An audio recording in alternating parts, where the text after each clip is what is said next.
Request Kona Venkat గారిని మాట్లాడాల్సిందిగా కోరుకుంటున్నాము. Good evening. ముందు రవి, అందరు ఇక్కడికి వచ్చిన అందరు రఘు, నేను పొద్దునే ఇవాళే చెప్పడం జరిగిందంటే మేము కంటిన్యూస్గా లాస్ట్ షెడ్యూల్లో ఉన్నాము. ఇది ఆగస్టులో సినిమా రిలీజ్ చేయాలన్న టార్గెట్ తోటి నేను పిలవంగానే వచ్చిన అందరికీ everybody thank you so much. And మెయిన్గా నేను ఈ సాంగ్ చూస్తున్నప్పుడు నాకు ఒక ఫుల్ఫిల్మెంట్ వచ్చింది. అంటే ఒక తృప్తి.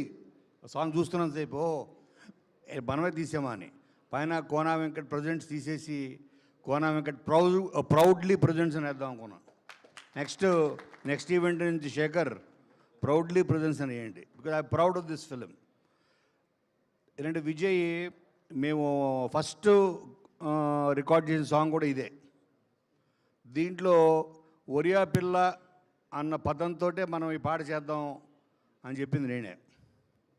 నేను ఈ మధ్యన వచ్చిన తర్వాత నాకు ఏఐని పరిచయం చేశాడు రవి. తర్వాత ఏఐలో నేనే రోజుకు 10 ట్యూన్లు చేసి ఇటు పంపిస్తుండేవాడిని విజయ్కి. అవన్నీ భరిస్తూ అవన్నీ సహిస్తూ అల్టిమేట్గా ఆడన్నిటిలోంచి ఆ గార్బేజ్లోంచి పక్కన పెట్టి తను ఒక అద్భుతమైన ట్యూన్ చేశాడు. బట్ ఒరియా పిల్ల మాత్రం అలాగే ఉంది.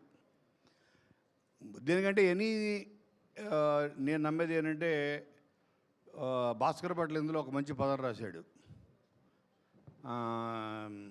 అదృష్టం ఏంటో చెంచాడు ఉండాలండి దేనికన్నా. సో దీంట్లో చెంచాడు కాదు, బకెట్లుగా ఉంది అదృష్టం అని నేను ఫీల్ అవుతున్నా. అలాగే ఎందుకంటే ఇందులో చాలా పెద్ద స్టార్ క్యాస్ట్. మన లిస్ట్ చెబితే దానికి ఒక ఈవెంట్ వేసుకోవాలి వాళ్ళని పరిచయం చేయడానికి. అంతమంది రాధిక్ గారి దగ్గర నుంచి ఎంతోమంది. మాకు సత్య అయితే అసలు త్రూఅవుట్ ఆల్మోస్ట్ 25-30 డేస్ చేశాడు ఇప్పుడు సత్య. ఎంతోమంది యాక్టర్స్. సో ఇంతమంది యాక్టర్స్ని మేము ఇందాట మా చాకో చెప్పినట్టు 1.5 year ఇది జర్నీ. సో ఈ జర్నీకి ఫస్ట్ బిగినింగ్ టేకాఫ్కి కారణం నెంబర్ 1 మా జానకిరామ్.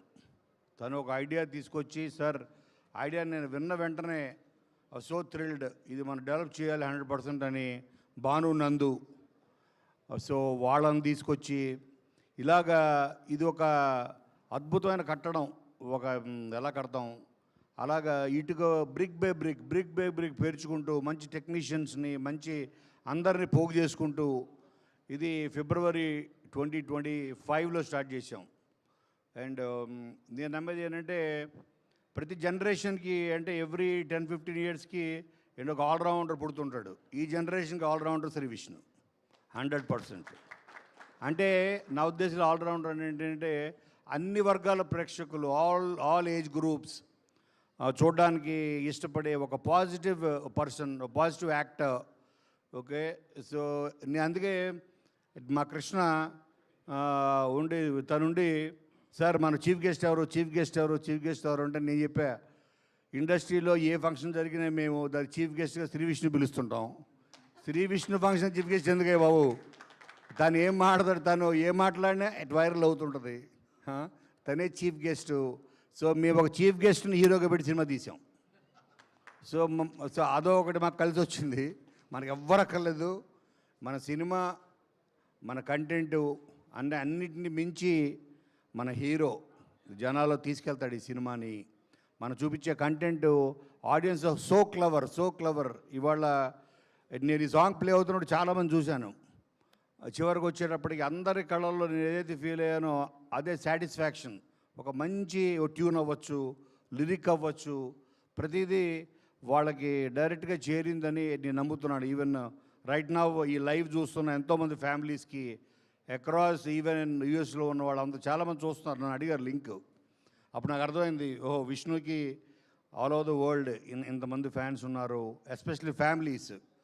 సో తన కామెడీ ఇష్టపడతారు, తన బాడీ లాంగ్వేజ్, తన ప్రజెన్స్, స్క్రీన్ ప్రజెన్స్ని చాలామంది ఇష్టపడతారు. బికాజ్ లైక్ ఈ simple, is humble. Okay. So అటువంటి యాక్టర్స్ మన ఇండస్ట్రీ చాలా అవసరం. ఇవాళ చాలామంది చెప్తున్నారు, చాలామంది ఫ్యాన్స్ వాళ్ళ హీరోలతో అప్సెట్. ఎందుకంటే ఏంటన్నా 2-3 yearsకో సినిమా అని.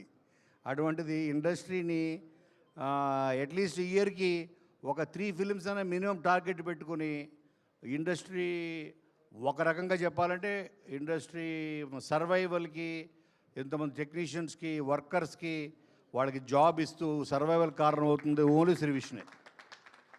అలాగే ఒకప్పుడు ఆ ముందు జనరేషన్లో మా రవితేజ్ ఉండేవాడు.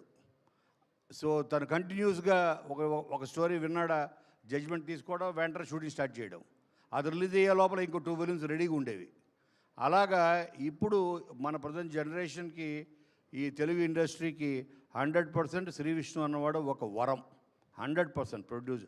అండ్ అలాగే తను చాలామంది న్యూ టాలెంట్ని న్యూ డైరెక్టర్స్ని తను ఎంకరేజ్ చేయడంలో, తను వాళ్ళ టాలెంట్ని గుర్తించడంలో, సో తను హీస్ టాలెంటెడ్ అని చెప్పాలి. అలాగే కామ్రేడ్ కళ్యాణ్ అన్న cinema it's god hilarious entertainer. మేము ఫస్ట్ నేను అప్పుడే అన్నాను, ఒక కాన్సెప్ట్ సినిమాలోకి వెళ్తుంది ఏంటిది, కామ్రేడ్ కళ్యాణ్ అనే ఒక నక్సల్ బ్యాక్ డ్రాప్, ఏదో సీరియస్ అనుకుంటారేమో, కాదు ఇది 100% తన కెరియర్లోనే ఒక బిగ్గెస్ట్ ఎంటర్టైనర్గా, ఒక సామాజిక మించి ఇది 100% ఎంటర్టైనర్గా నిలవబోతుంది.